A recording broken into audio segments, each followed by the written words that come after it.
This video is about music and how it has been incorporated within video games over the decades. Some music is good, some music sucks. In the beginning, there was no music. Pong was created where the only sound you hear is the ball going back and forth. In the earliest days of video games, music was never really a thing. The Magnavox Odyssey didn't even have sound. Jump to the 80s and 90s. This era would set the template for everything. You have theme songs for games, music for different levels, music for menu screens. If you can think about it, there's a song for it. The only downside is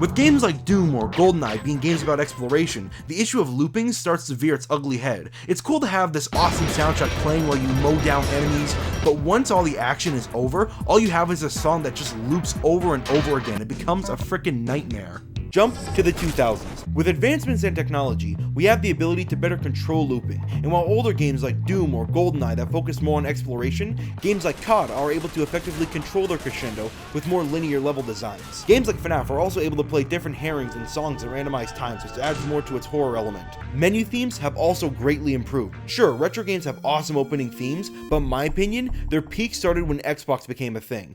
Halo's title theme starts off with this amazing chorus, then shit starts going once the strings come into play. While they don't have those hummable melodies of the 80s, modern games started to offer more in the variety of music, which leads me to Persona 5. Every single song in this game is a masterpiece. While it is true that this game does have a looping soundtrack, it somehow works without getting repetitive. You have songs for church, doing tests, when it's raining, when it's not. It just works. Every palace theme takes away from different genres. Funk, rock, jazz, whatever this is, electric. Compare this to Doom, where it's either heavy metal or rock.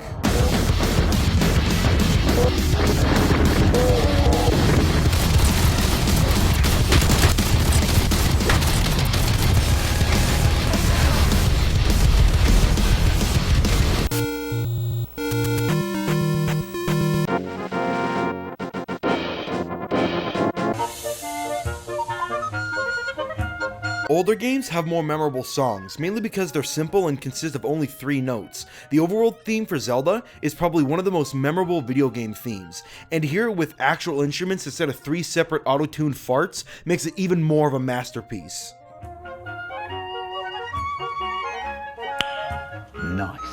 When Rockstar made Red Dead 2, they went, okay, 50% of this game is riding your horse, so let's make the best song in the game the song that plays when you get drunk.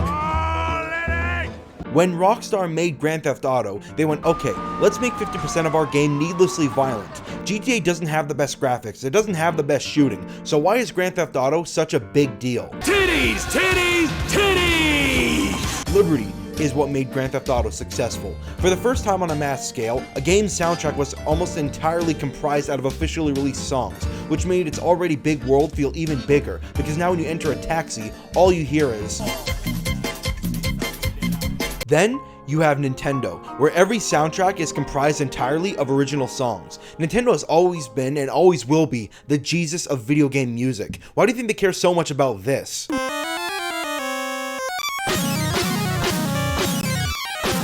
Donkey Kong, Mario, Zelda, Pokemon, by creating their own music... 28 incognito tabs. You really want to leave him a chance, huh? Did you feel aroused?